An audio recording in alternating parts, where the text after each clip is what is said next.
Hi folks, Canadian Prepper here. So guys, I have a very urgent warning for you today. And this is targeted towards people who are perhaps new to the channel. And one thing I've always taken for granted is the fact that there's a lot of people who are just getting into this preparedness space. And maybe I'm the first person they've been exposed to in the space, and they see what we talk about here and they're losing their heads. And this is what we need to address today, because guys, this is only the beginning of a marathon of SHTF. And if you're freaking out right now and you're getting burnt out by it all right now, you need to stop watching the channel. You need to go and enjoy your life. The whole purpose of this preparedness thing is not to live in a petrified state of fear and dread and negativity and wallowing in, despair about the future. That's not the point of preparedness. In fact, it's quite the opposite.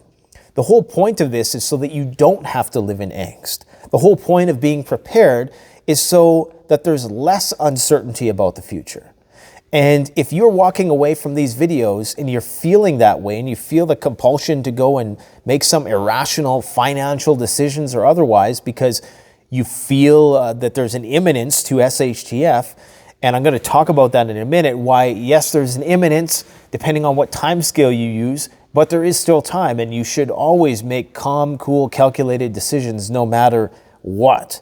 And it is not my purpose. No matter what a lot of trolls and haters say, it has never been my purpose for people to walk away from these videos with a heightened state of anxiety and irrationality, because it doesn't represent me well. Okay, I'm a thinking person. I believe in the scientific method. I want to be as true to that as I can possibly be in these videos. Now, occasionally I'll go off on my opinions about stuff and editorialize and theorize, but that's an important part of the scientific method. When we don't know, we have to hypothesize, but never to the point where we're going all in and, we're saying this is the truth just because, it's an idea we thought about. We encourage people to think very analytically about things. And the whole point of this information that we've been providing more regularly for the last couple months is to help resolve uncertainty. Because remember, fear is all about uncertainty. Once you know what you're up against, the fear goes way down.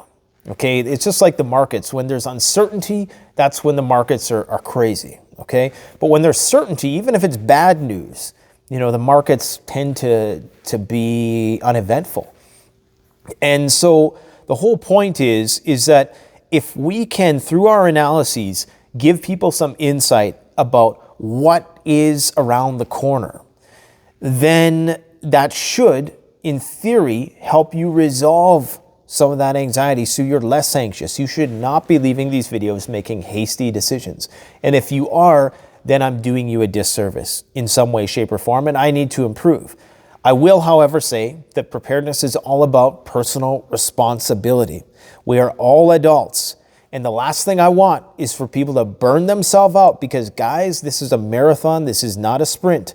The collapse of civilization is measured in a time scale that a lot of us, when I say something is imminent, I mean in a generational sense. And because all of these things, like for instance, in 2015, or was it 16, I made a video called The Imminent Pandemic. I was all about pandemics because I knew that the pandemic was coming, okay?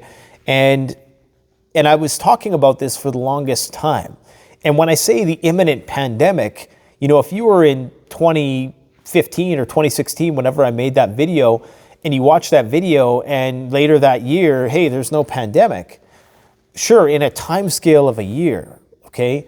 But sure enough, 5 years goes along. And now if you were to watch that video, 50 years from now, it would seem quite prophetic. It would be like, and I'm not saying I'm a prophet or anything like that. I just try to put two and two together. That's all we do here. And it would be like, somebody who had predicted World War I like 4 years before it happened or something. Some guy saying that war is imminent. Okay, and in a historical sense, it is imminent. In a historical sense, World War III is imminent. I mean, look at what is happening around the world, and that's the imminence of it is important. it's important because it motivates you to take action now, because if it was as like imminent on okay, it's going to happen in 48 hours, you would have no time to prepare. You would be freaking out because you couldn't even get the stuff you needed in that period of time. But the point of communicating the urgency of getting self-reliant now is that when things get hot, it's too late to prepare. There's a small percentage of people who misinterpret a lot of the things that we say on the channel. We've never said that nuclear war is going to happen in, the next 48 hours. We've never said that, we said that that's a possibility, an extremely possibility, especially during those tense initial moments of the war. And indeed it was when nuclear forces were put on high alert.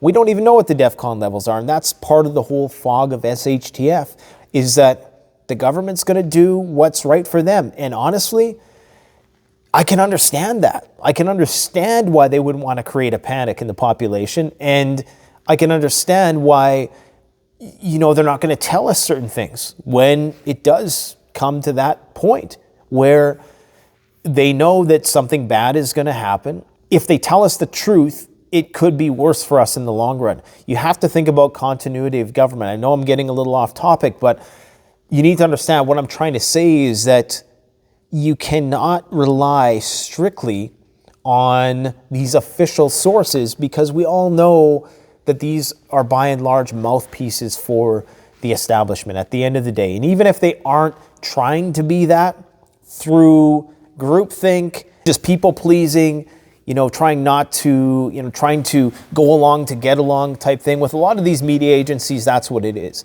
It's just they don't want to be the ones to stick their necks out and say certain things because they don't want to lose funding. They don't want to draw any fire or anything like that. So it's not even a conspiracy necessarily. It's just groupthink. That's all it is.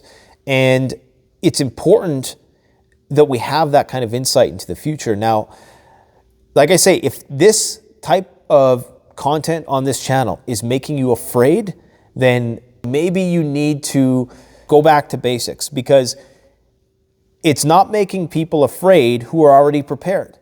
The majority of the people who watch this channel have been preppers for a while, okay? And you guys, this information doesn't faze you that much. It empowers you because you're already ready. You're already on that pathway towards self-reliance.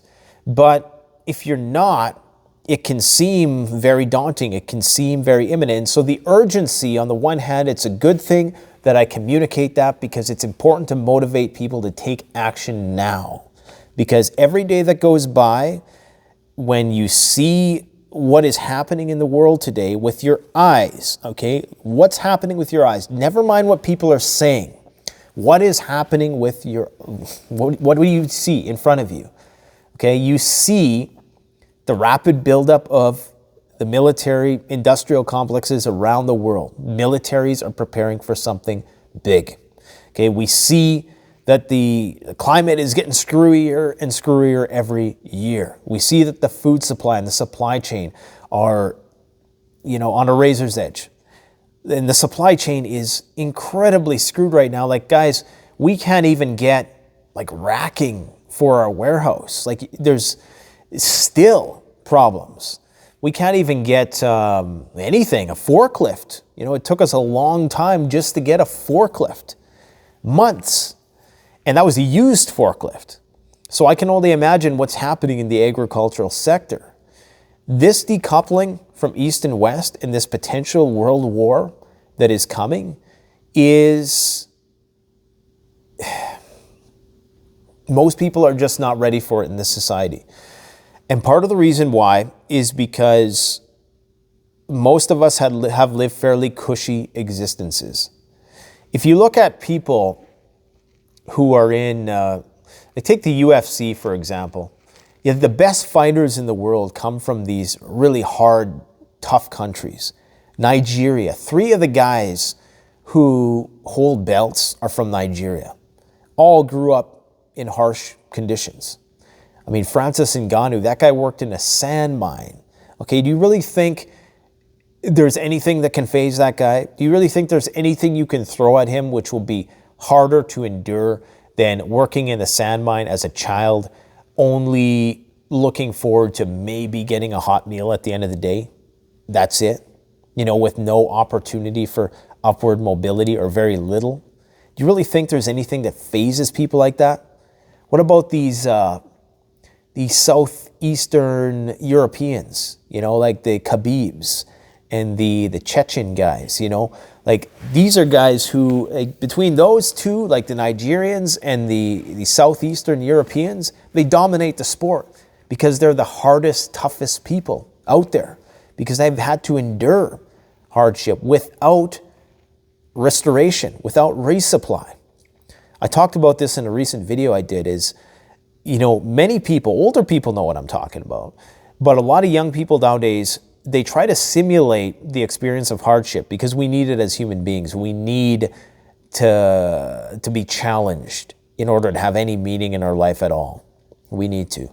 And that's why this participation badge bullshit society is on the brink of collapse, because you can't simulate the real thing, and the real thing is deprivation without resupply. I made the comparison before of, let's say that you work all day, a hard job. You go to a hard job, you work on the rigs, okay? Guy works on the rigs, maybe does a 15-hour day, working hard out there, man. It's hard-ass work, right? You get paid pretty good doing that job. And you get to go with your R&R and your nice climate-controlled trailer. You get your 4 days off. You can go to town with your big bundle of cash and have a good time, and restore yourself. Well, there's some people who work that hard every day and they don't get the restoration. Those are the hard people, because there's a certain something you gain by not having that comfort in your life ever, and this is why being poor and growing up in hardship is a blessing. It's a blessing nowadays, which is why I don't take it easy on my kids, because I know that it's a blessing for them to have enduring hardship, not just a little bit of hardship and that's it, but enduring a test, okay? And a lot of people who are in this panicked, anxious state, I think they're people who, it's like trying to go into university from elementary school, okay? You skipped high school. You have to go through the paces. You have to become acclimated and kind of desensitized to a lot of this stuff before you jump into the realm of all the stuff that we've been talking about recently, about all the bad things that are on the horizon. Because if you're not prepared and you're viewing this kind of content, then it's going to create anxiety because you're not ready. But if you're somebody who's ready, then it's nothing. It's no big deal. And so one of the things I would encourage people is, one of the best, I think, investments psychologically you can make is by putting yourself in challenging situations, not life-threatening situations, but just challenging situations. Deprive yourself a little bit. We're living in such a gluttonous society, and that's a surefire way to be ill-prepared to endure any hardship, is to be just satiating yourself right when desire comes into your head.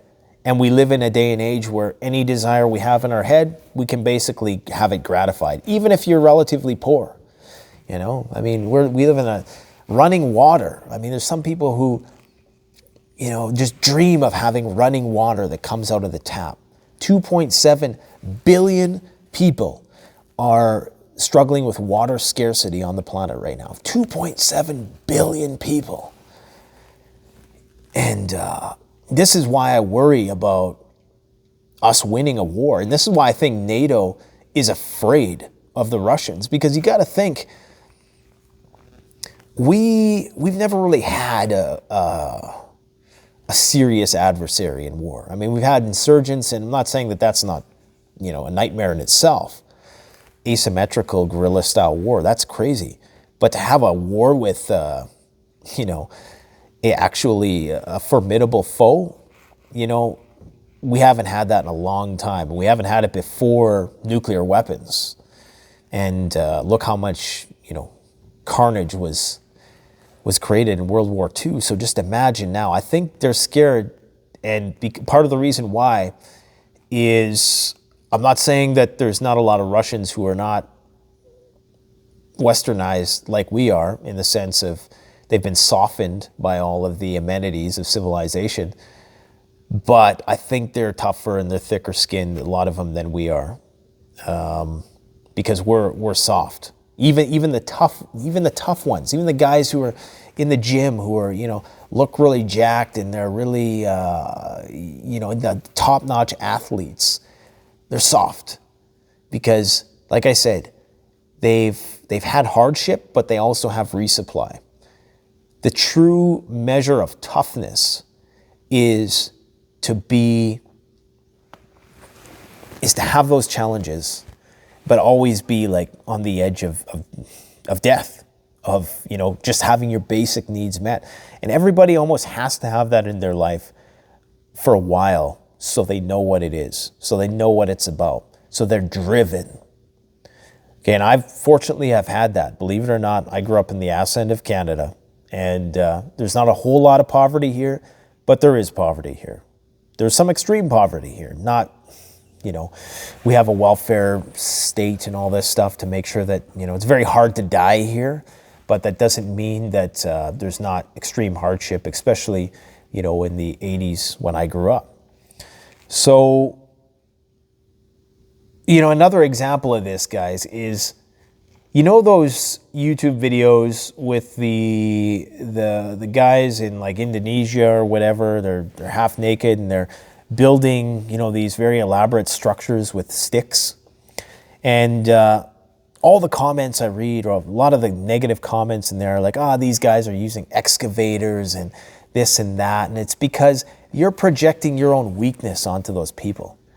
These guys, regardless, even if they are doing some stuff off camera, these guys are out there in the hot sun all day, okay, with bare feet, walking through the jungle, digging stuff with a stick, making these elaborate structures which probably take weeks in some cases, okay, and not even really getting a lot of views all the time.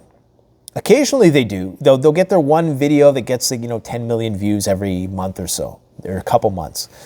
But the majority of their videos don't get a lot of views. They're putting in immense amounts of work.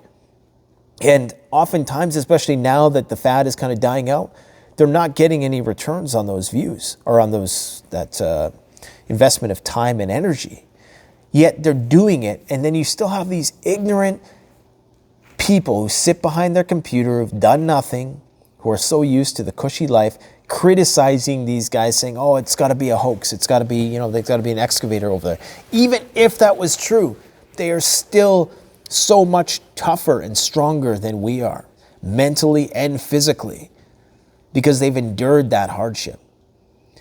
And, and I see, it's funny because all of these fanboys, they like Primitive Technology channel, and they'll say, I like Primitive Technology because he does the things for real, okay? Even though you're looking at these Aboriginal people who've done this stuff. This is part of their culture, to do all these things, to know all these things.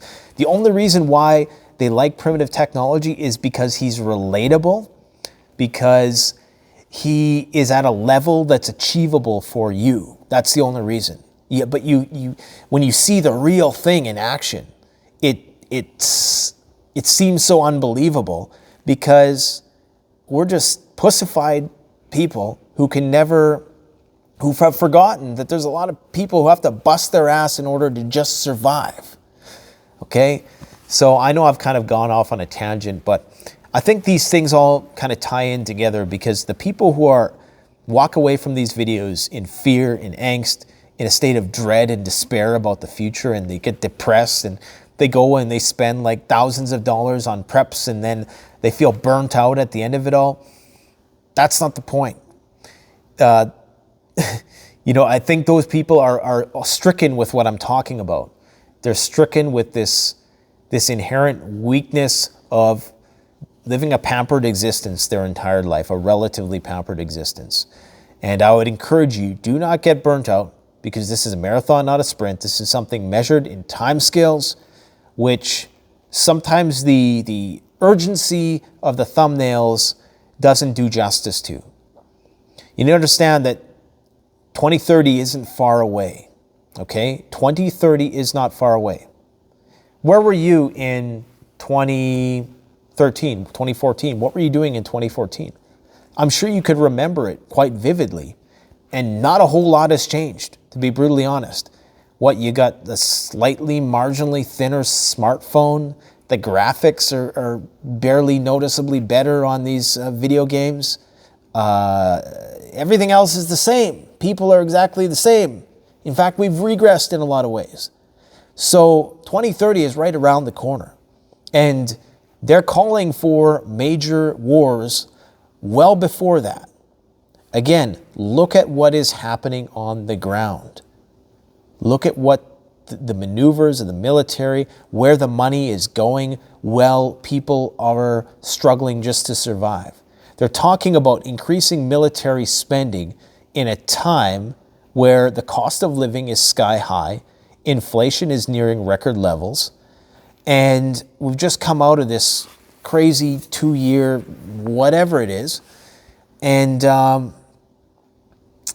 you know, that should just tell you everything. That should tell you where this is heading. I mean, I've talked about this ad nauseum in my other videos, but I hope people get the point. So stop watching the videos if it's making you afraid and making you do irrational things. The point of information is to empower you. It's to, like I say, it's one of the most precious commodities right now, because there's so much deceit. There's so much. I watch the news and I just, I don't have a whole lot of hope for our generation, to be brutally honest. I mean, that should be evident in the 1,000 videos I've made about the topic, but I do have hope for humanity, just not our generation. So getting through this tribulation, if you will, is not going to be easy. And I couldn't have a channel like this if I didn't believe what I was talking about. I don't make these videos for you. I make these videos for me. And if people want to watch them, great. And I say that because this is a personal interest to me. This is something that doesn't keep me up at night. It's nothing I lose sleep over. But I'm fascinated by the collapse of civilization. And all civilizations end. And, you know, might as well be prepared for it. Let me know what you guys think in the comment section below. Thanks for watching. Canadian Prepper out.